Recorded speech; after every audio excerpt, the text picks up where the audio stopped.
I mean, might as well see if I'm going to get the notification that we're going live.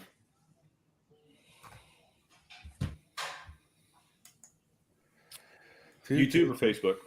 Dude, it should be YouTube. Oh yeah, no, I just got the notification that we're live. What? We're live. We're live.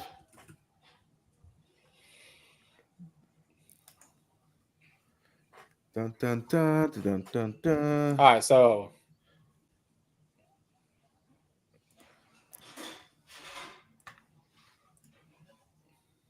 we're just sitting here while we're live. I mean, we can talk. I mean, we're talking now. I mean, Oh, it's live now. yeah, we're live now. I just want to go ahead and put the link out on Facebook, so that way, people know that we're live. PK, run us in, buddy. Hit the music. Hit the music. Hey, y'all listening to the Juicebox Heroes podcast reaction Wednesday. A little bit somber coming to you guys with this. Not even really somber, just kind of pissed off, to be honest with you. But you know me, I'm PK. We got Chris here. We got Bryles. He leaves for Cancun in a few hours to meet with the Astros. There And you we go. got the man behind the glass, Andrew, hitting the ones and twos. He's decided to not show his face tonight. Oh, he is Silent Andrew tonight. Silent Yes. Andrew is tonight. So yeah, we got our little reaction reaction to this piss poor performance of a series that we just had. So let's see what you guys have to say. Your initial reactions to today, or the series in general. All right, bros, you want to take it? Or you want me to go? Well, yeah, no, I'll go ahead and start. Why not? Let me go ahead and get it off the chest, right? There you go. So, guys, I mean, my predictions on this were absolutely terrible. And as you can tell, just like PK said, yes, I am dressed and ready for Cancun. Bags are packed. This guy's got no hits. We've got a whole lot of problems going on. But yeah, I think the biggest problem is we've all gotten too complacent, too used to the Astros coming into this and just, whatever. We lost the first game, or, oh, you know what? We're down by a run, or, hey, no big deal over here. And then guess what? We ran into a hot team with a bunch of young kids that were us. And then what happens? So yeah, we're on vacation right now, and the Tigers are going on, and it was disappointing to say the least. I'm going to try to keep this as PG as possible, but Chris, I'll let you go. No, Yeah, so I'm glad somebody is, because I'm sure as fuck I'm not. I'm not at all. So I will say this: it's a fantastic thing that we did not go live immediately after the game, right? Oh, 1,000%. Mainly Totally agree on because that. I'm because like one, like it was different watching these games this year. I got Benjamin with me, so I can't lose my shit like I normally would, right? So I will say this, man. Like, so I've had some time to kind of stew on it, to marinate on it, and I think I'm at the point where I've almost convinced myself that I've dealt with this loss. Almost, it's like on one hand, it's like I feel like a Yankees fan in 2015, right? The Yankees, we had this young Astros team coming into New York. Now, granted, back in the day, the wild card was only one game, right? And they came in and pitched and just shut down that lineup. So Dallas Keuchel painted. yeah, and then they got just enough offense to get the job done, right? And I also agree with Bryles that I think in this last 10 years, we as Astros fans have gotten very complacent. We've gotten very spoiled with the way this team has been, as far as like, they're down one run at any minute, this offense can explode for like 6 runs, with 2 outs, right? And so And it's just like when you really sit back and kind of think about it, like one, this lineup, and we've talked about this all throughout the season. This lineup compared to the 2019 lineup, compared to the 2022 lineup, this lineup is nowhere near on that same level as those stacked lineups that we had. So so like we're looking at it, and at the end of the day, it's a team that barely made it into the playoffs in the worst division in baseball. And it's like, should we not be surprised that this happened? Right. And as we go on with this and we talk more into this, like I have my stats I want to bring up and talk. But and we were texting throughout the game. It was like the second Presley went up there and did what Presley does. Pulled a Presley.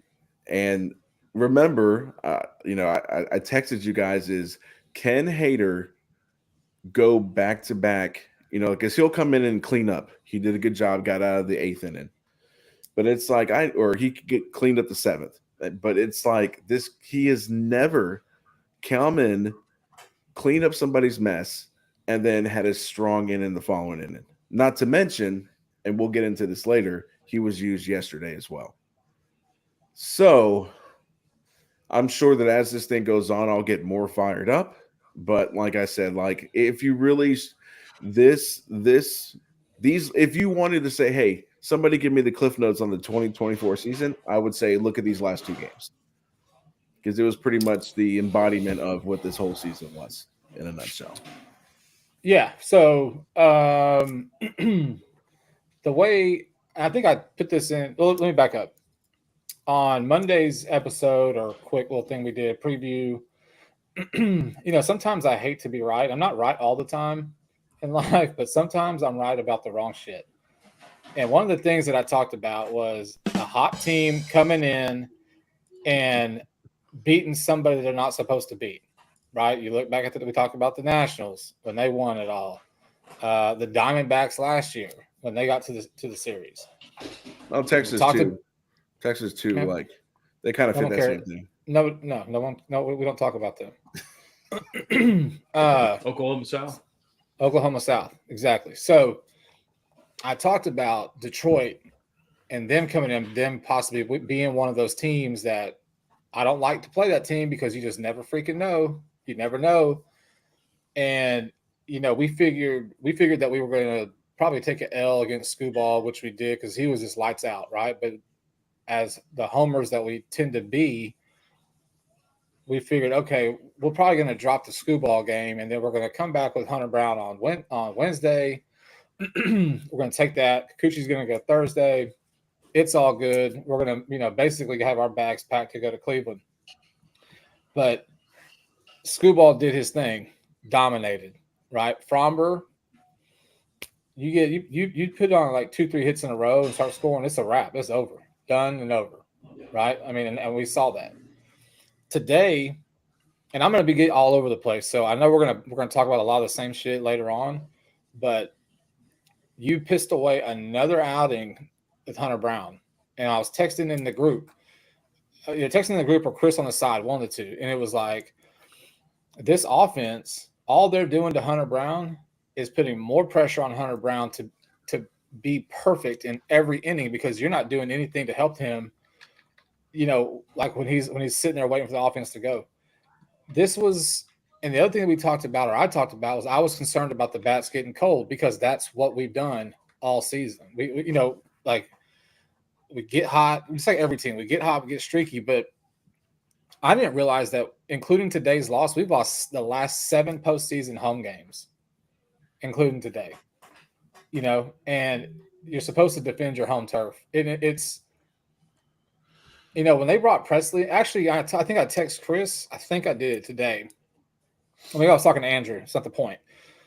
But it's like, I was concerned as soon as Hunter Brown once he gets taken out, I'm instantly concerned because I don't trust the bullpen. You don't know what Abreu you're going to get. You don't know what Presley you're going to get. You don't know what Hader you're going to get.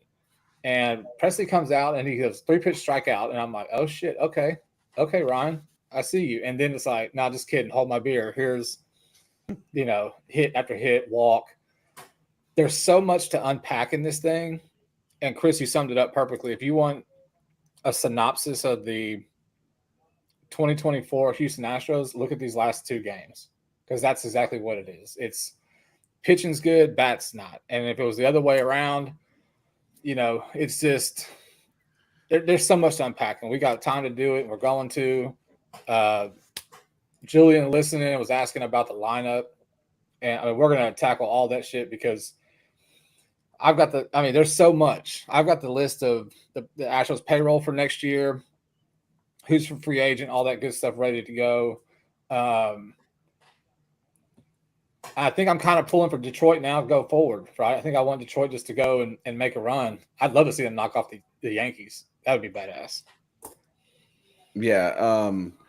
But yeah, I mean, like, taking a step back, because the plan was to try to go live last night, and baseball practice pretty much, made it too late for us to do that. I mean, we pretty much knew that game 1 was going to be tough from the get-go. I mean, but again, it boils down to you had 2 opportunities to really put some hurting on Skubal, and I mean, you just couldn't get it done. I mean, it's just like continuously, like that first game, you were 1 for 6 with runners in scoring position, 1 for 6, right?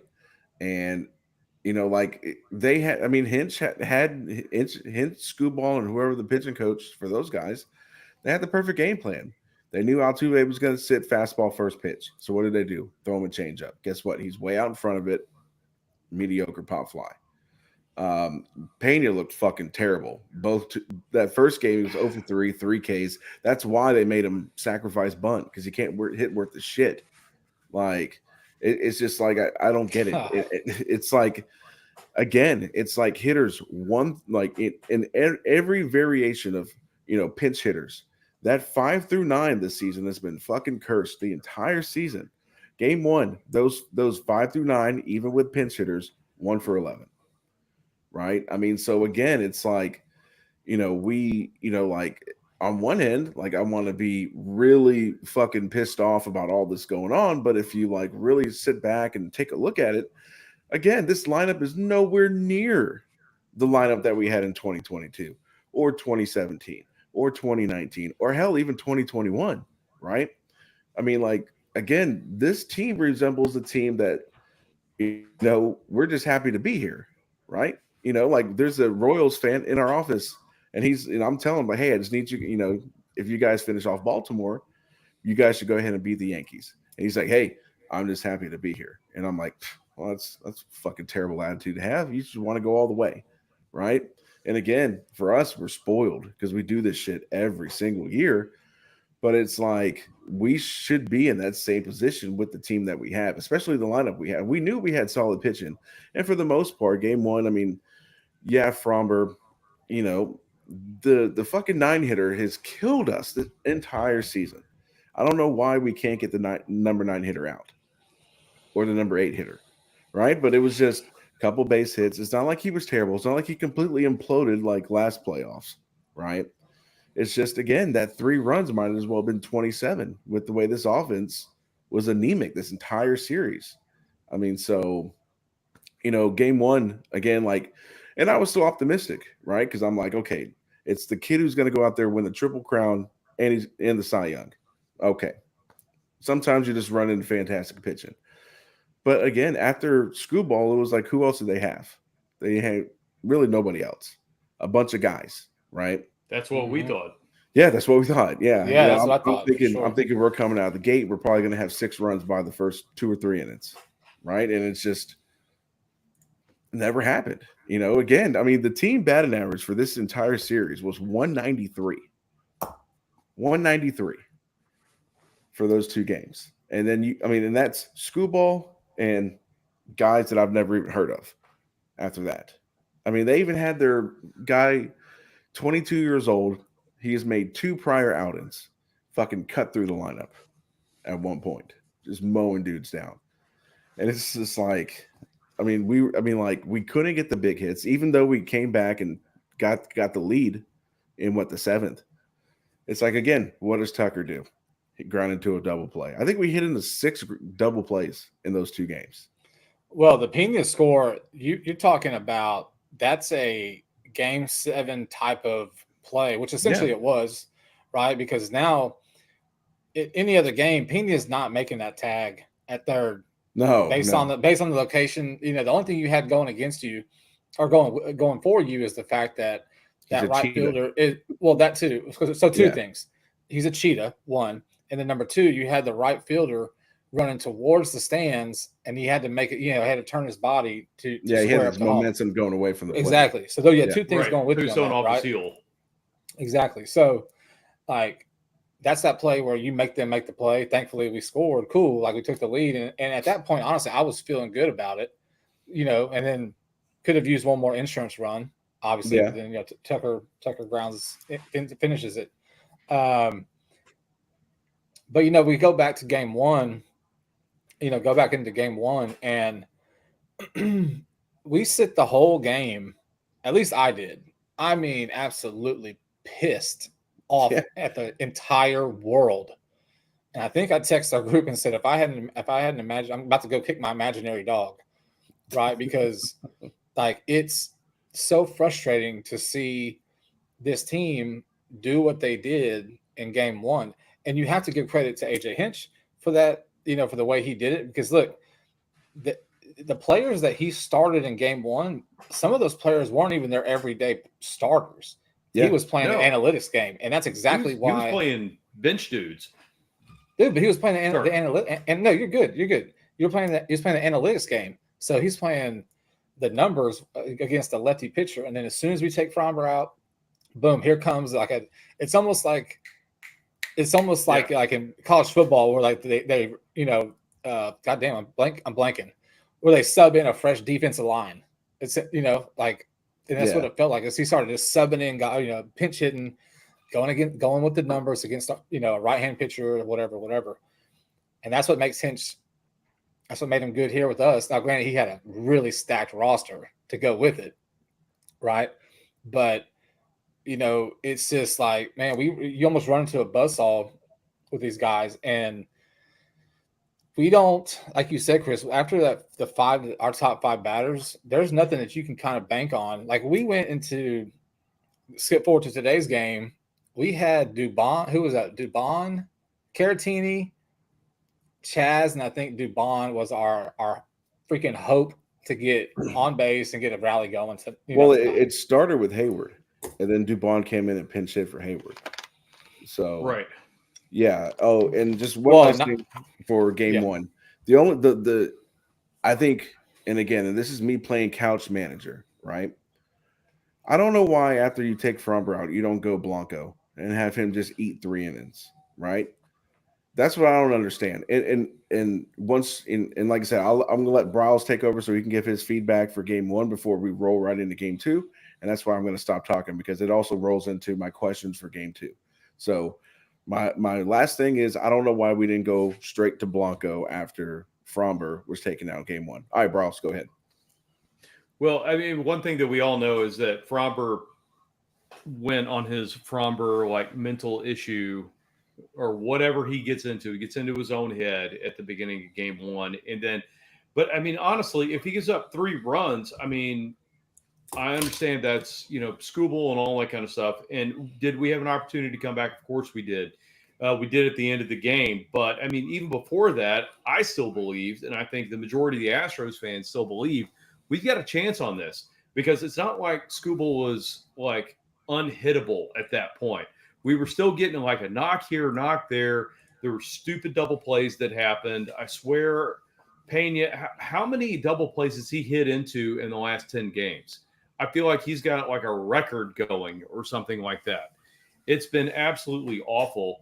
And then, Chris, another thing to bring up that you had already talked about is the bottom half of the lineup has just been an interchangeable mess of Band-Aids that we've been trying to get in there and get any kind of production out of anybody that we possibly could. So to the fact that, we were, I'm not even going to say we, I'll say I was blind in the fact that I thought, okay, we're going to the playoffs. We're the Astros. So that's the name like on the front of the jersey. And I thought that was going to magically make these guys that have been mediocre at best, I will say, in the last however many games, like produce some runs. And don't get me wrong, they're playing hard. They're doing the best they absolutely can. But the fact that we're trying to get hits out of somebody like Chaz, who wasn't even taking major league at bats, his last one was what, like the beginning of September. We've got Jake Myers, who looked absolutely overwhelmed at the plate, like it was the beginning of the season, and he didn't have a good spring training. I mean, we just had guys that were not performing well at all. The fact that we were in game one in the bottom of the ninth with the bases loaded with 2 outs and had Hayward up, and he hit a laser, which off the bat, I was like, yeah, like split second, like thought that we had won the game almost, or at least tied it with that slap that he hit. And then to find out that, yeah, Torkelson caught it like fresh in his glove and it was game over. That was a huge letdown. But like we said, it's even as Astros fans, I was still just thinking like, don't worry. We got it game 2. And then we got it game 3. But that's how game 1 went. I will say one thing. I think that Espada was overmatched in game 1, especially the way he used the bullpen. Yes. Both of you guys have already mentioned this already. It's his bullpen usage and his pitching staff usage looked like somebody that didn't know what they were doing. And Chris, you said saying a couch manager or whatever. Yeah, I know we're couch managers. I'm not sitting there in a jersey with my name on the back of it, holding a clipboard and saying, you do this, you do that. But at the same time, I mean, this was bad mismanagement of our entire pitching staff as a whole. Yeah, I don't know why. You want to know why it looked like it was. If you want to know why it looked like he didn't know what he was doing, is because he doesn't know what he was doing. When it's playoff baseball, you don't come in there to a 3-game series with the same game plan for a bullpen that you've done all season, right? Like you don't. All that shit goes out the window for the most part, and then it becomes a matchup situation. Why Hader was in on Tuesday? Go. Yeah, makes no sense to me.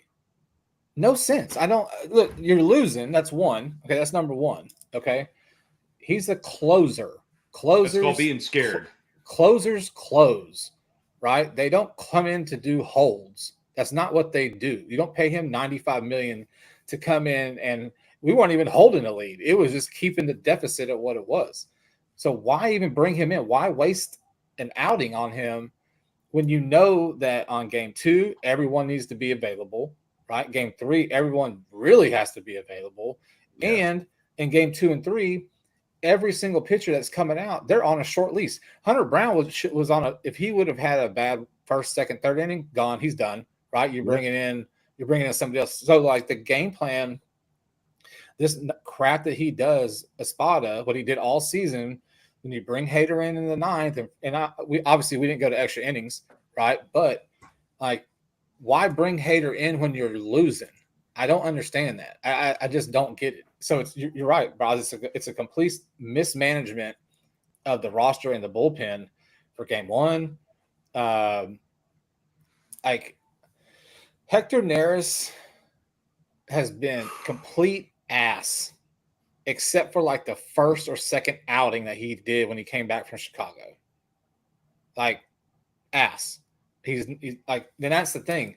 There's nobody really in our bullpen, for me personally, that I say, oh, thank God this guy's coming in. Honestly, like really. I mean, I know Bray, he did good, right? Presley, he did Presley shit, but there's honestly no one there was. I mean, and I should have the warm and fuzzies for freaking Hader when he comes in, but I don't.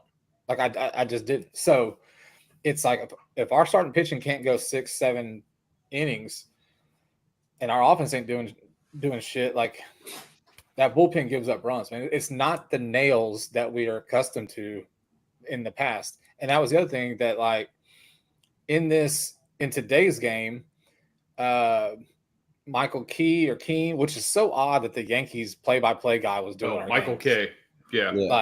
Like whatever. I mean, anyways, but they're talking about all the stats. Like today, Ryan Pressly he blew his first postseason save in 14 outings. The Astros hadn't exactly wasn't even a save, right? Because he was in the 8th and we were only up 1. But he said that. Then they kept throwing the stat up about the Astros had won the previous 47 games with the lead of the 8th inning or later, right? And so I start thinking of, like, when I'm throwing those stats out, we go back to being spoiled in the fact of how good this organization has been for the last eight years, right? Except this team obviously is not those teams. No. They're older. There's a lot of they're older. They're older. Pressly hasn't been Pressly all year. Abreu hasn't been the Abreu we're accustomed to all year. The bats up, down, offense. You can never really count on it. And so I think there was a question earlier that, like, is the window closing? How much longer do we have with this core? Well, and look, each year that passes obviously we're getting a little bit older, right? I mean, let's see, Brege's a free agent. Let's see, what's his name? Verlander. He's basically gone. No, right? he's Dutsky's. Yeah. Pressly. I think he has a vested. He has a mutual option for next year, right? And then he'll be on the team next year. Sorry, go ahead. Oh no, you're good. It's a $14 million mutual option. Well, I mean, I just look, man. It's just you got to tip your cap to Detroit because absolutely they were hot coming in. AJ Hinch pushed all the right buttons. Their guys took advantage of the opportunities that they had to score. Right, that kid that came in the freaking 8th inning was hacking.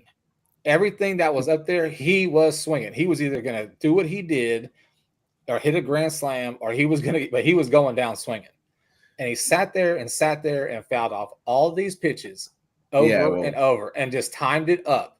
And then the rest is history. Well, I mean, I've got something on that at bat too. But going into game 2, so again, the biggest issues that I had, I mean, like I said, we can beat this offense into the ground, or should I say lack of offense into the ground. But again, I think the biggest turnaround in this game is fucking Espada's inability to manage his fucking bullpen, right? Listen, you are in you lose today and you're done, right? So it shouldn't matter. You should have Arrighetti available. You should have Kikuchi available, right? You should have all these guys. So, because again, if you don't win today, there is no tomorrow. So again, now Espada's sitting there with egg on his face, never even using the guy that you traded for at the deadline. You never used Arrighetti, which I guarantee you, so what you should have done is that you should have put Pressly in the 9th inning in yesterday's game when we're down 3-0, right? And if he gives it up, whatever, okay? So what you do is, again, so Hunter Brown's pitching a gem. So you get up, and so you don't, and again, you have all the stats. How many fucking times have we sat here and said, hey, anytime Hader pitches back-to-back games, that second game, he ain't worth dick. It's happened almost every single time, right? So Espada uses him for no reason. We keep a game not tied, close.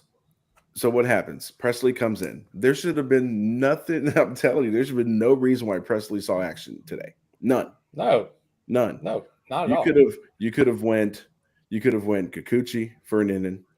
You could have, because look, Hinch did the same thing. Hinch, the guy who started today, pitched an inning in relief yesterday. Yes. So you could have went matchups. Okay, so you've got left, or if you have right. Okay, we're gonna throw Arrighetti. Right.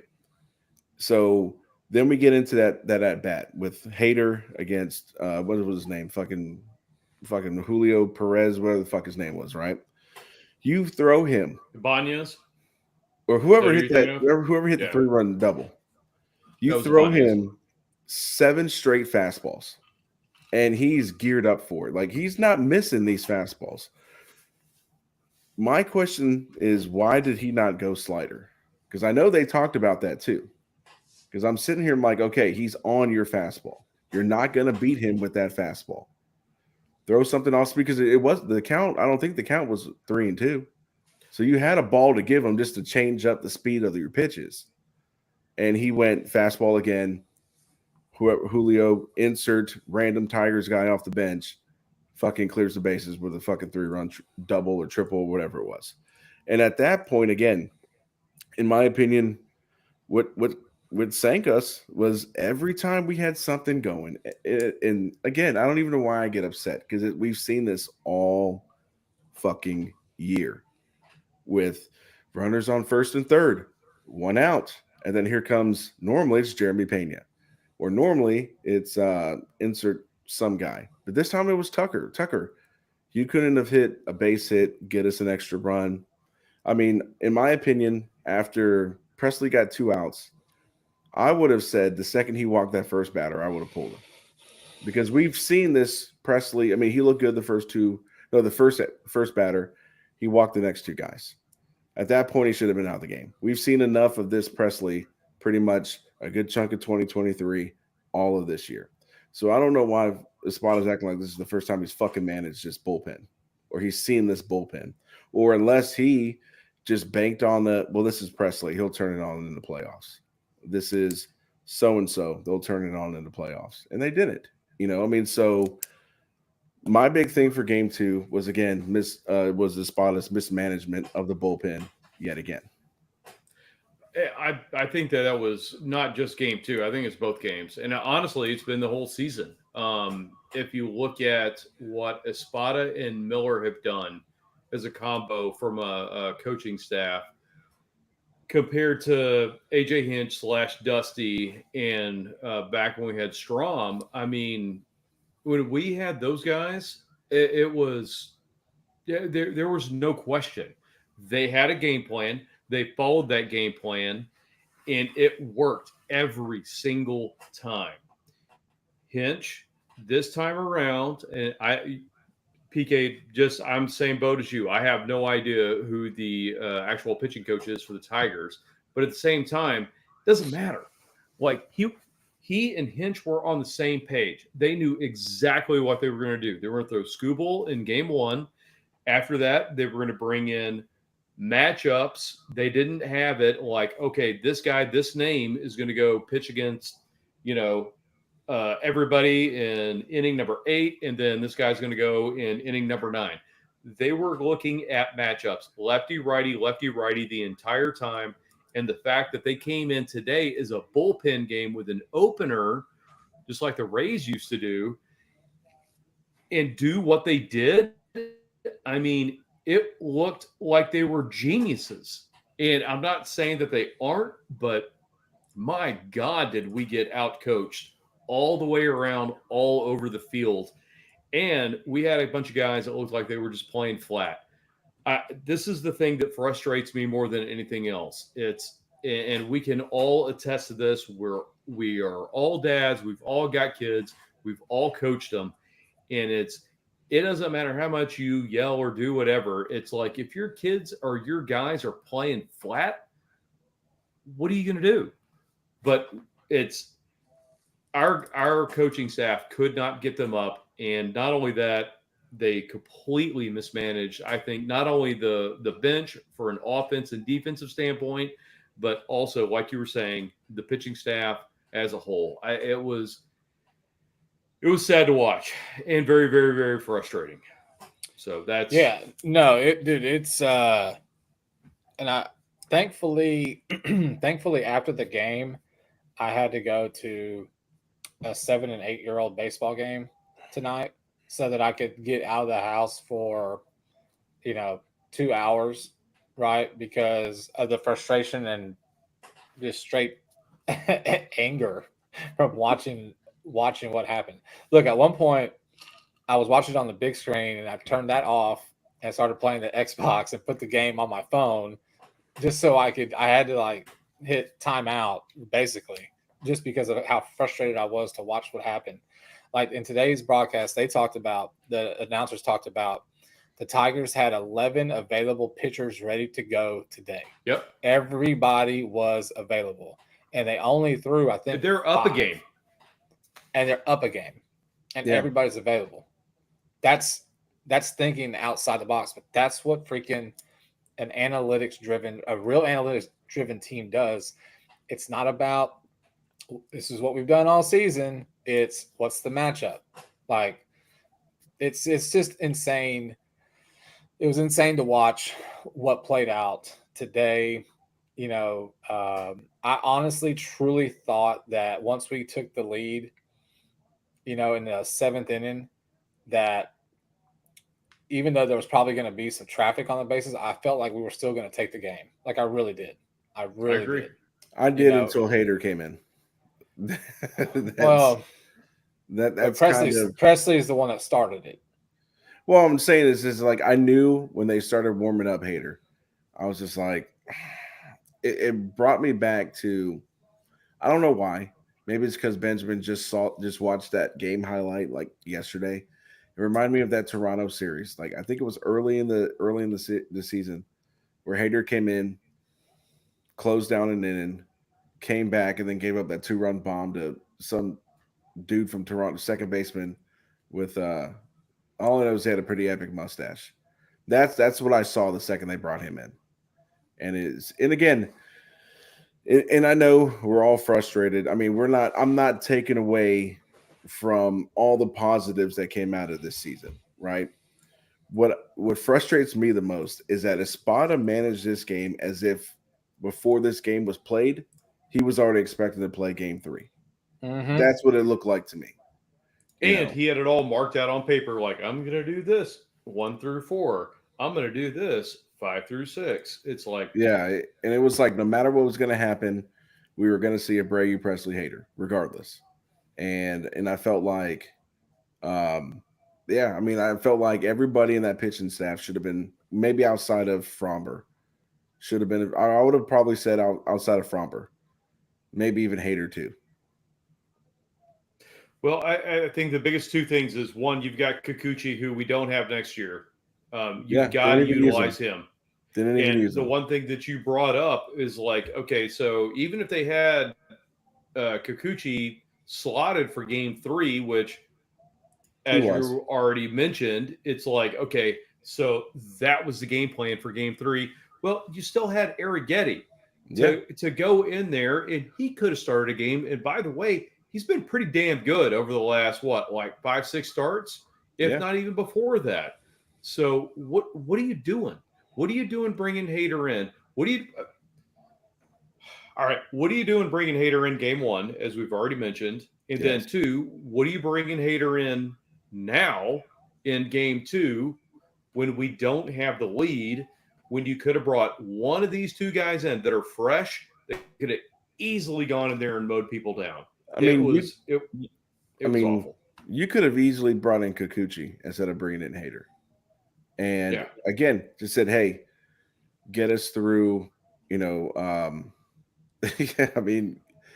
out of the Presley jam. And then you have him. And then, I don't know. Like, I felt like, you traded for this guy to bolster your starting rotation. Now he's the guy that you never even used. So the main point of having him was essentially thrown away. Yes, you needed him down the stretch, and we proved that we needed him, but you wanted him for the playoff rotation as well.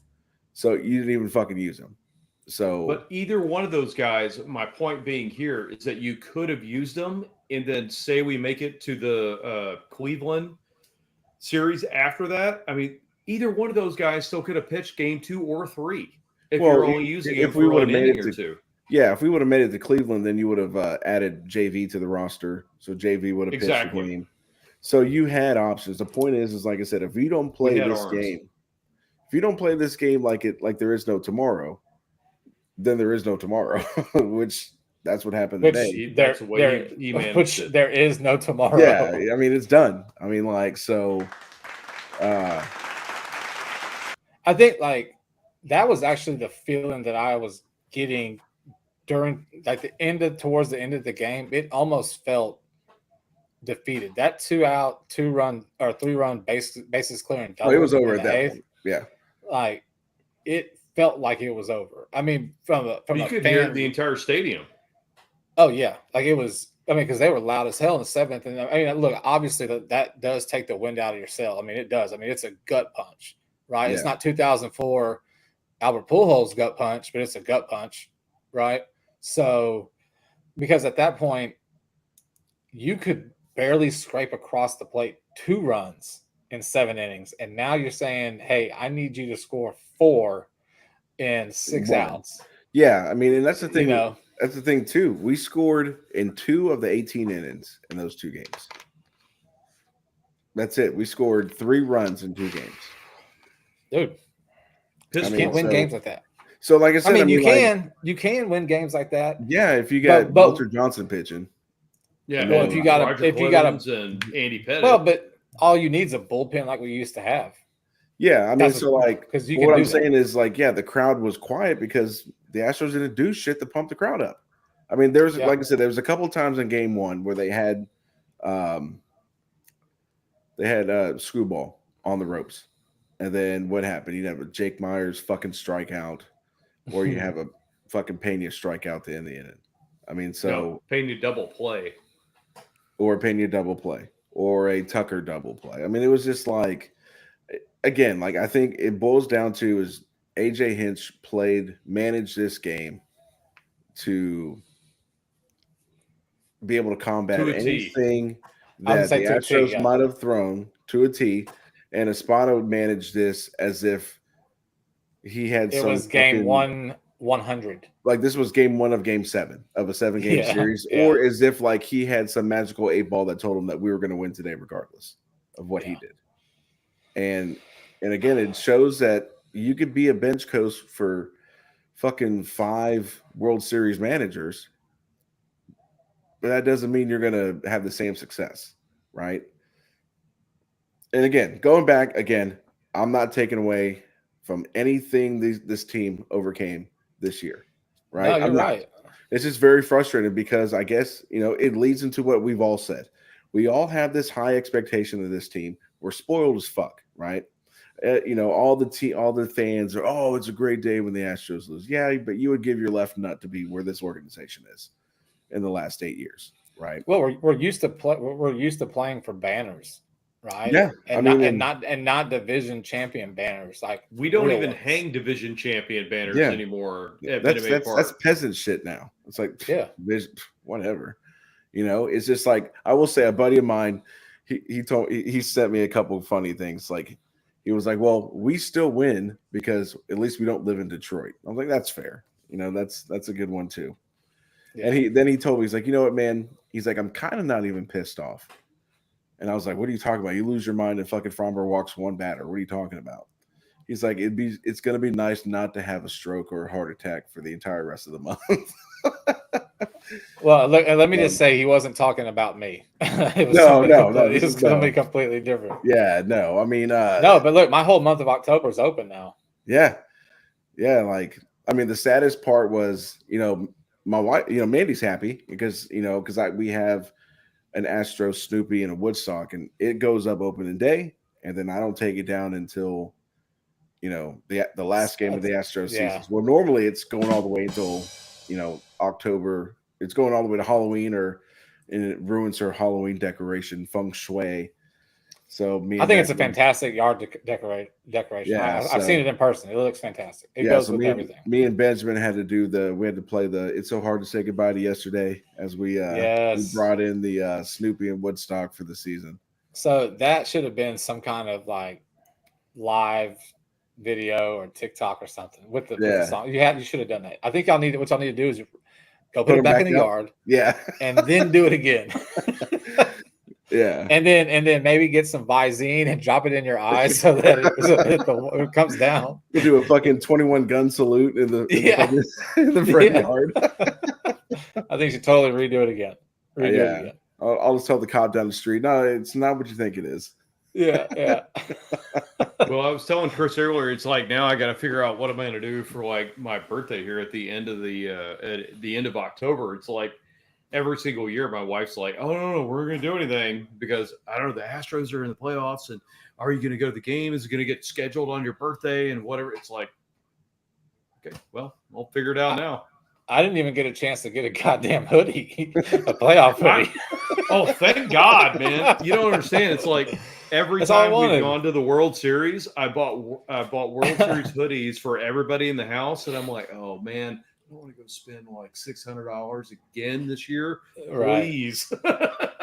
Well, it's like last year. I that's what I wanted. I wanted the World Series one, and then we looked it up, and it was, I think there was one or two left in my size, fat boy size at that time, which, I'm just a little bit less fat now, but there was only a couple left. So we didn't pull the trigger on that day. And then I went back like a week later and they were sold out. So like I Gone. never got the World Series one. And so I was like, all right, this year. Well, now they're on clearance now. Like I just looked at the shop. I know, earlier. but I'm not That buying I'm not buying a last year's hoodie. Why not? I mean, hell, I was hoping that I'd look today and they'd already have the We on the West on clearance. They do not. So still full price. Give it a day. Still full price. Give it a day. It's like, hey, on the flip side, maybe they'll put all this shit on discount. Go ahead and buy it then. Yeah. And I'd probably buy We on the West shirt just so Yeah. And Andrew, to answer your question, yes, we still own the West. We still want it. We still are the division winners. We still own the West. I'm sorry. If you are in the AL West, it still goes through the Astros, even the mismanagement in the playoffs and everything that's gone down. I will tell you, the Astros are still the team to beat, and they will be the team to beat again next year. Mark that. Well, I promise. yeah. Record it, put it on YouTube, and then if I'm We're wrong, live on YouTube, so it's bring already it on back. YouTube. Well, there will be a banner, just to let you know. Like they'll put a banner because they're going to put a banner for the furthest we get, right? So you'll get a division. Yeah, They took all the freaking other do. division ones down, though. Like if you remember, like before the 23 World Series, we had all of our division titles. We had all the championship series titles, and then they had the golden one for 2017 in the middle. And then they got rid of all the division ones and then just put the 2 World Series and then all the championship series ones up. So we just only had pennants and World Series as far as what was up there. So if they start putting all the division titles back in, then maybe they won't. Then I don't know. You're right, though. I mean, they did because for a minute that's all we had was division champions. But hey, like also, I guess to kind of like keep the mood pretty light. I mean, because at this point, I mean, like we could beat up this team over the last 2 games till we're fucking blue in the face. But I will say, it was very refreshing and maybe a glimpse of hope that they interviewed Bregman after the game, and he was not wearing a Scott Boras hat. So he was actually wearing an Astros hat. So thank God. Wow. So he did not go. He didn't just walk out of the dugout and be like, nope. He didn't pull a call and say, I'm not employed by the Astros anymore. Yeah, what a fucking douchebag, man. Yeah. God, I hope he gets rocked. Well, with the Bregman thing, dude, I'd be curious to see what's going to happen for sure. Well, I can say this. I mean, a lot of shit needs to happen, and hopefully this early exit to what was pretty much a shocker to all of us. Well, hopefully a lot of fire under Crane's ass because here's the thing, man. It's not just third base. You've got 2 outfielders that are hammered dog shit. You've got bullpen arms you've got bullpen spots that you got to fill, right? We need a for real everyday first baseman, right? So you've got outfield. Yeah, that's what I'm saying. We got 2 outfield spots that, you've got to fill those spots. We can't be throwing out there fucking combinations of Myers and we kind of touched on this. I don't know if it was our preview or it was the one before. We need to decide, as much as this fucking pains my heart to say this, we need to decide if Dubon's going to be an everyday player. Because if he is, throw his ass out in left field. Then you need to go find yourself a center fielder. But I think Go ahead. I'm No, I'm just like, again, I don't want to get too into off-season stuff. I mean, because like I would like for us to, have a couple of shows throughout the off-season where we can discuss the off-season stuff. This is kind of hopefully what this is this kind of, gets everybody over the frustrations, the disappointment of what was supposed to be Astros baseball these last couple days. So I kind of want to save the off-season stuff.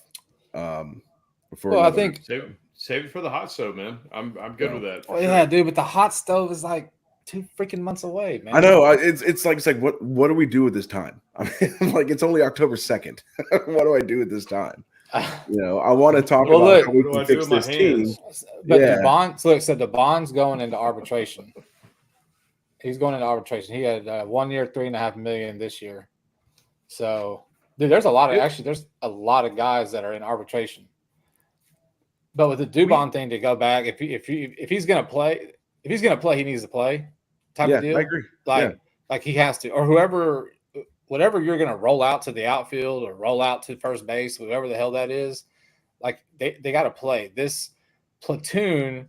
It's like in football when you have 2 quarterbacks, you really don't have a quarterback, right? Exactly. So, like if you're continuing to platoon players in these crap positions, well, they're not crap; they're crap to us.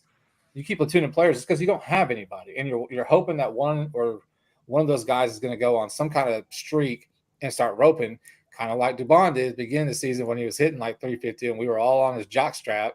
And Chris, we were not on his jock but strap. he had to play though. That was the well, whole thing. yes, but he had to play due to injury. Yeah, I mean, and like just to be fair, Chris was on his jock strap, just offline. He didn't want anybody to know. I'm spilling the beans now. There's a reason why you're the fan club president for Dubon. There's a whole reason for it. But I will meet you halfway and say I would rather see Dubon play every day than Chas McCormick or Jake Myers. I'll say that. I think Chaz is gone. Agreed. I think both of them are gone. If they're not gone, then we need to call Dana Brown and say, hey, look, you might need to fill out your application for a different team. Because you will not talk bad about Dana Brown. Okay, hold on. If he first doesn't of all, address the outfield, whoa. All I'm saying is that Dana Brown is 2 for 2. He said, my Braves came back and made the playoffs. And you know what? The Astros did. They're the first team since the 1914 Boston Braves to start the season 7-19 and make the playoffs. Then some of us, because I don't like to call people out, some of us crucified him for the Kikuchi trade. All right. That one's fair. So all I'm saying is that I think you have to go into this offseason. You got to tell Bagwell, go play fucking golf all offseason. Like, just stop it. You're 0 for 2. You're done. And just let Dana Brown do what Dana Brown can do. And if he does fix the outfield problem, fantastic. But again, too, your only way you're really going to fix the outfield problem, unless Jacob Melton makes this magnificent hop from AAA spring training to make the team on opening day, you're going to have to sign somebody. Because you sure as fuck ain't trading, Chaz for an all-star center fielder. Right? No, you're not trading either of these guys. So you're going to have to go sign There's zero value. There's zero value to the guys that we have. I agree. That we need to move. There's no value. You're going to have to go. Even in the minors, there's really not. You're going to have to go sign a free agent, and which in turn, depending on the tier of free agent, you're going to lose a draft pick. Yeah, I mean. So we got Hayward and we got Gamble for peanuts. And both these guys are better than what we had. Yeah, but like with the Hayward thing, I don't think Hayward's an everyday player. I think Hayward's good off the bench. Not at this point. No, I would agree with that. I mean, but the problem is you have 5 outfielders and only one of them is an everyday outfielder. That's the problem. So, and then again, too, like now, if you let JV go, which more than likely it makes sense, there's no point to bring him back unless you're going to get him on some super value deal. Retire. I don't think he is because he said he wants to get 300 wins, and I'm like, you'd have to. The way you're going, you have to pitch to your 74. Well, he can I mean, go it's do not that. gonna So happen. he can go back to Detroit and finish his career Yeah, off. I see that Like, happening. like go do That's that, what I man. see. And then You know? if you don't bring back Kikuchi, now you've got 2 spots in the rotation that are empty. Maybe you look at this Ethan Pecco kid that they were going to call up just to pitch the last game of the season, but then that got rained out. You have a couple of, again, not top tier options, and AJ Blue Bond. You got Colton Gordon that's down in AAA, and again too, like at this point, the way that these pitchers have gotten hurt and supposed to come back from the disabled list, I don't have any faith in any of those bastards coming back, especially Dude. one Lance McCullers. That guy's dead to me. He might as well just not be on the team anymore. All right, No, so he's already in acting school. Kikuchi is 33, right? Wait. Kikuchi is 33. Yeah, And I mean that could be a 1-year deal just to get through the season next season. Bring him back on a 2-year deal or 3. I think even if we're you just, like, do. pushing I him think out. it's probably going to cost you 2 years. I think he's just coming off a 3-year 36. Right? So you're probably He ain't going to getting at least. 36. Well, no, he's least, not. I mean, but you're looking at annual value. So he was making it. Right. That's 12. So you're probably looking at 15, 16, especially the Astros, because then he's got all the momentum in his corner, saying, "Well, look what I did for you. You guys won every single game that I pitched." So I could see that 12 jump into 16. Yeah, 17. but yeah, he also I see him. owes. I see him. He come also back on owes the him. Astros a thanks also for I agree. I agree. so it's mutual. Both in But his AAV. Yeah. I Yeah. think you do. I mean, you asked me this question a month ago. I'd say hell no, but I think you have to bring this guy back. Kikuchi. You got to bring him back. Yeah, I'd welcome him back. Are you kidding me? After what we saw, So you go And into next season with like Fromber, Hunter Brown, Kikuchi, Arrighetti, Getty. Luis Garcia. and Blanco. Luis Garcia, I think you're probably going to slow play. You're going to slow play him Yeah, coming But- back. but you And can't also- fall. Rossi at some point. You can't fall into the same trap as this year. You got to get more depth. Whether it's guys that, I mean, that's like we've talked about this till we're blue in the face. You just need guys that can eat innings, guys that you can bring in on a minor league deal and call up if you need somebody to pitch a game or two. You can't go into this season like you can't go into next season like you did with this season, where you're literally like calling up some kid that you just drafted 3 days ago and say, "Hey, we're going to pitch you against the Rangers," and he gives up 17 runs in 2/3 of an inning. And then can't wonder why his confidence is shot. Yeah, it's like I don't get it. I don't understand. Why doesn't Yeah. he want to pitch again? I don't get it. Top ranked offense. I mean, but yeah, so like I said, I mean, I don't want to get too much into the offseason because we'll have our time to get into that. And it's just, man, it's a very disappointing evening. Yeah, for sure. What do you think it's going to take for Bregman? 6? No, I don't think it's going to take 6. I think it's going to take more. I mean, early in the season, I think you're right. I think it's going to take 7 or 8. And then that's hoping that Arizona. Dude, but that puts doesn't him at give him- 37, 38 years old, man. Yeah. I think it's going to take 8 and 250. Honestly, I think that's where the conversation starts.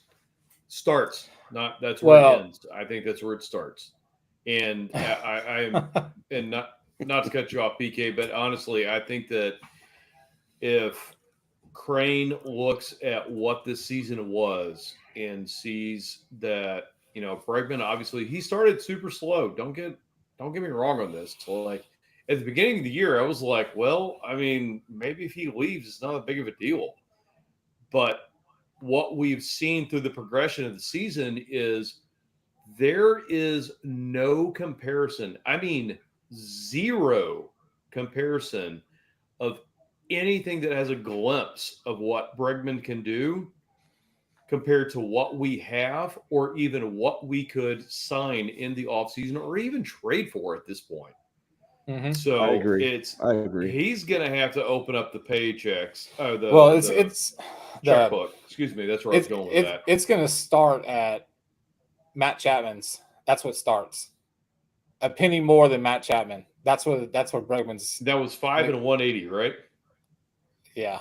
Yeah, it was something like that. Something like that. That's what it starts at, And- right? To add to it, Bryce Matthews ain't ready. At least not offensively. He's not ready. No. Defensively, he's not on Bregman's level.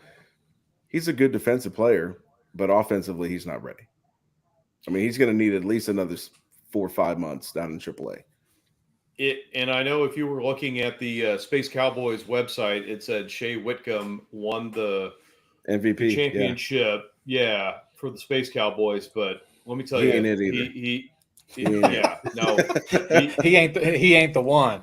He ain't the No, one. I mean, and again, it all depends on what their game plan is, because like they I mean, there's a lot of things that could make them into like super duper buyers, right? Because like right now you have 12 $13 million pitching in AAA right now. Well, was pitching in AAA. Their season's over.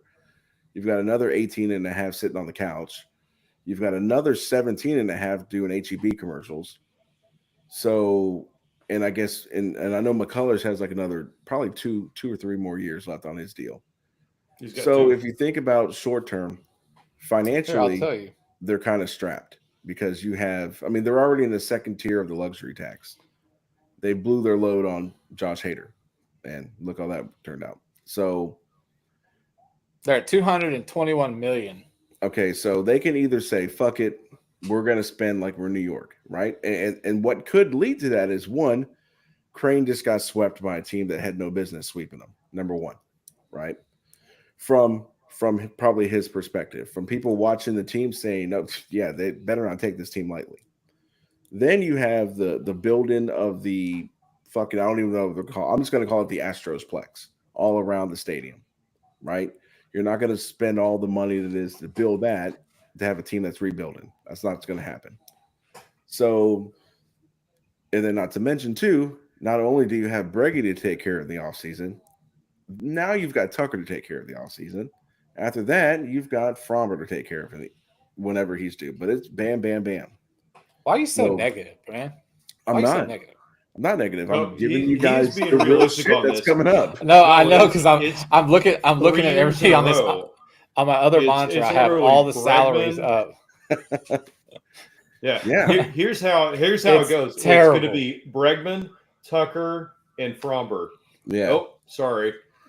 So, I mean, it's like, so they're going to have to decide, we're going to be big ballers and try to keep this core together with, you know, and then try to rush their younger guys, like you saw with Jacob Melton and then now Bryce Matthews, try to rush them up. And hopefully offensively it'll hold. I mean, because I think the pitching staff is good. I think you're good pitching staff. But, I mean, you have options in AAA to, you know, like if you want to let Presley walk, that's going to be about $15 million that you're saving. You're going to probably let JV walk. That's another 17 that you're saving. You know, but You're again, still paying for Montero, and you're still paying for Brady. And then also too with arbitration, on the books. Arbitration, all these guys are going to get a little bit of a pay bump. So you're going to have to, you're going to have to make a choice. Either we're going to continue to, cut what we needed, which is bye Bregman, or we're going to say, fuck it, we're all in. Sign all three of them, and add to that money that we're signing these guys for, because that's what it's going to take. Or we're going to continue to be this team that will be wild card or divisional series and out. That's what I see with this offense. I see it's more turning into the New York Yankees of spending as opposed to the Los Angeles Angels of spending. Like the Angels spent money very stupidly. They never got anything out of it. Nothing ever happened. The Yankees, at least when they spend a whole lot of money, they actually got some wins out of it. Now, in the last, 15, no, longer than that, years, they haven't exactly got what they wanted out of it. Well, yeah, they haven't won a World Series since 2009. So, but they've had so 15 years. So, anyway, productive seasons, though, is the point being. It's like they were actually in competition, whereas the Angels spent all that money and they were under 500 the entire time. It's like your Josh Hamilton years, your Albert Pujols years, your don't forget Anthony C.J. Rendon Wilson. years, your Those C.J. guys. Wilson years, where he was like, I would rather go ride a